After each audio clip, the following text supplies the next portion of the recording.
Увереността в социалните мрежи е умение, което можем да изградим с практика.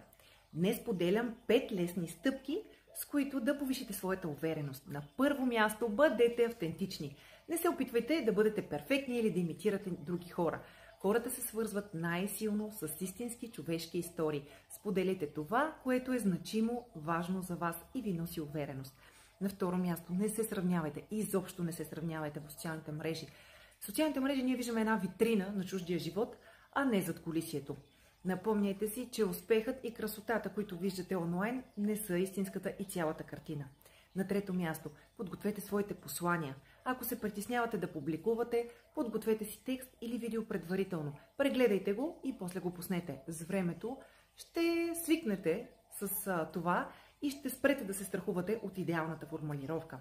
На четвърто място, приемете критиката спокойно. Не всеки ще хареса това, което споделяте и което правите. И това е напълно нормално. Ако получите негативен коментар, запомнете, той не определя вашата стойност. Фокусирайте се върху хората, които ви подкрепят. И на последно, но може би най-важно място, работете върху увереността си извън социалните мрежи. Физическата увереност, стойката, гласа, погледът се пренасят и в онлайн пространството. Ако в живота си сте уверен, това си личи в вашите постове.